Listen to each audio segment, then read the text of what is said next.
सुदामा जी को दरिद्रता का योग था।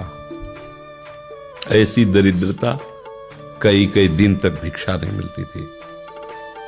ये जितने भी चरित्र हमारे लिए उदाहरण है। मांगने जाते थे तो मांगने से भी नहीं मिलता था कई कई दिन। एक दिन उनकी पत्नी ने कहा कि हमारा आपका तो चरणामृत से भी गुजारा 2 दिन 3 दिन हो 4 दिन हो, छोटे छोटे बच्चे तो मर जाएंगे ऐसे। कुछ तो उनका श्री कृष्ण के सिवा हमारा कोई नहीं, अब हम क्या कर सकते हैं। प्रारब्ध जब बिगड़ता है ना वो कोई सफलता नहीं होने देता। तो एक दिन श्री रुक्मिणी जी प्रसाद ठाकुर जी को भोग पा रही थी तो वैसे रोक दिया, उदास हो गए। तो उनका प्रभु ऐसी स्थिति हमने जब जब आपकी देखी तो किसी भक्त को जब कष्ट होता है तब आपको ऐसे देखा है। कौन सा भक्त है और क्या कष्ट है?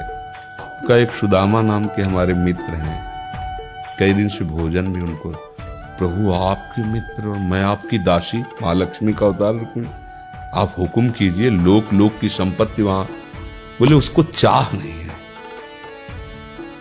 हमारे मित्र को चाह नहीं है, और चाह ना होने पर हम विवश हैं।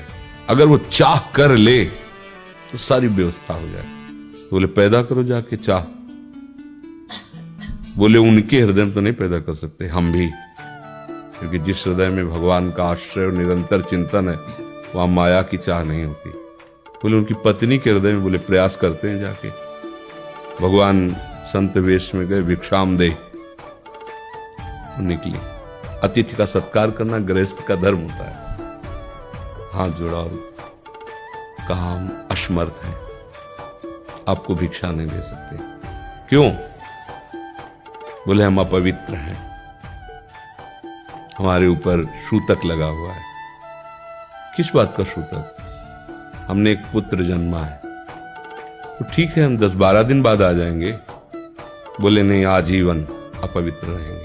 वैसा कौन सा? बोले दरिद्रता रूपी। विद्वान की पत्नी है तो ऐसे उनका दरिद्रता रूपी पुत्र का जन्म, अर्थात सीधे कि मैं नहीं दे सकती या देने योग्य नहीं, ऐसा न कहे उनका, मैं अपवित्र हूं। उनका दरिद्र कैसे हो सकती हो? जिनके पति के मित्र द्वारिकाधीश भगवान श्री कृष्ण है, वो दरिद्र कैसे हो सकता है? एक बार कहो ना अपने पति से। चले गए। जो सुदामा जी आए तो उन्होंने कहा कि देखो आज एक अतिथि आए थे, उनको मैं कुछ नहीं दे पाई, मुझे बहुत कष्ट है कि मेरे पुत्र और आए हुए अतिथि का भी हम स्वागत नहीं कर सकते, उनका भरण पोषण। आपके मित्र द्वारिकाधीश प्रभु श्री कृष्ण, सुदामा जी ने कहा। बोले चले जाओ ना, वो कुछ न कुछ सहयोग कर देंगे। तो बोले हम ऐसे मित्र नहीं बनाए कि वो हमारा सहयोग करे, कभी नहीं, मर जाऊंगा, पर उनसे ये नहीं कहूंगा कि आप हमारा। बोले मत कहना, दर्शन के लिए तो चले जाओ, वो सुना है इतने उदार हैं कि वो जाने पर ही दे देंगे।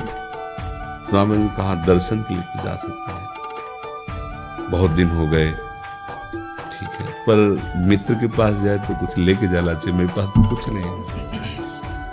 पड़ोस में जैसे किसी से मांगने गई तो, अरे समय जब बिगड़ता कोई नहीं होता साथ।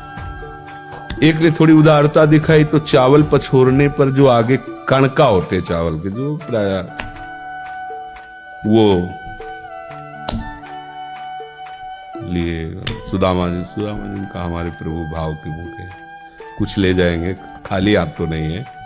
पोट्री में सारांश में बता रहे, द्वारपालों ने देखा कि हड्डी हड्डी शरीर में कई जगह से फटे वस्त्र, बेवाई फटी हुई, उनको दिखाई दे रहा था दरिद्रता की मूर्ति है। तो उनका किससे मिलना है तुमको? तो उनका श्री कृष्ण से। बोले संभाल के बोलो, क्योंकि पार्षद है, अनंत कोट ब्रह्मांडों के नायक प्रभु के ऐसे बोले कोई श्री कृष्ण वैसे गली आए। उनका जाके तो तुम बोलो ना, श्री कृष्ण से जाके कह दो कि एक सुदामा नाम के ब्राह्मण आए हुए।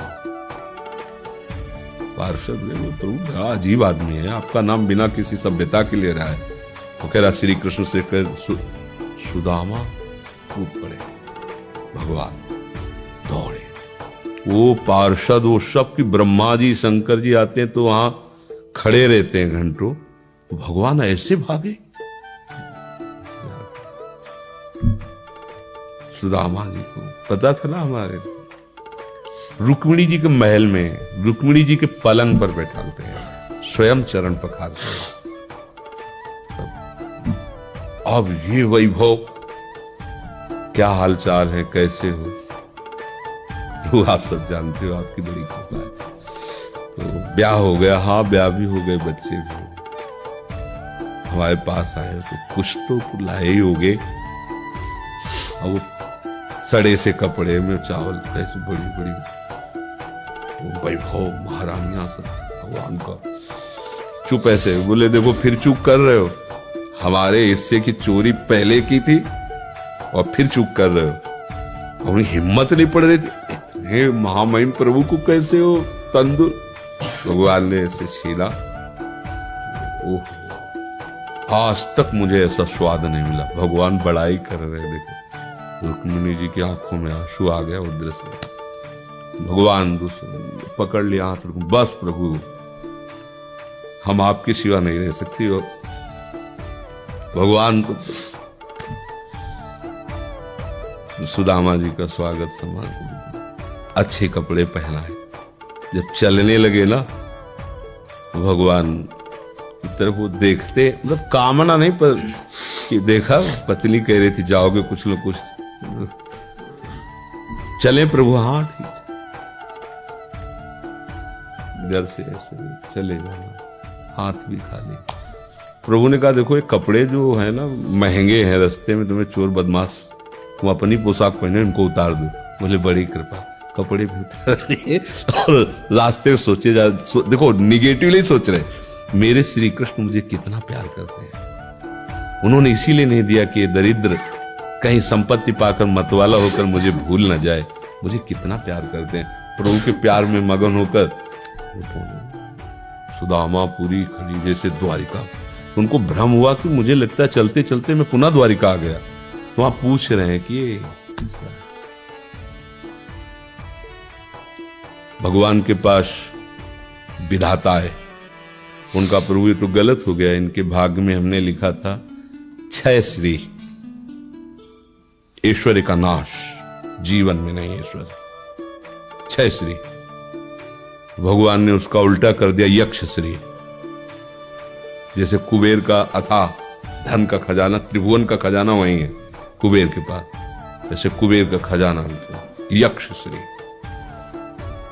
तो कहा प्रभु, तो उनका इन्होंने एक पुण्य किया है, अनंत ब्रह्मांडों के समस्त जीवों को तृप्त कर दिया है। प्रभु खुद को खाने को नहीं तृप्त, बोले मेरे रोम रोम में करोड़ करोड़ ब्रह्मांड वास करते हैं और इनके तंदुलों से मैं तृप्त हो गया। अनंत ब्रह्मांडों का भंडारा हो गया, उसका जो पुण्य होता है लिख दो इनके भाग्य में। अब किसी की चलेगी प्रभु के आगे? तो एकमात्र प्रारब्ध को मिटाने वाले भगवान है, कर तुम अकर तुम अन्यथा कर तुम। आप भगवान की शरण होकर उनका नाम जप कीजिए और उनसे प्रार्थना कीजिए कि आपको उचित लगे तो समस्या का समाधान कर दीजिए, नहीं तो मुझे समस्या से लड़ने का बल और विवेक दीजिए, बात बन जाएगी।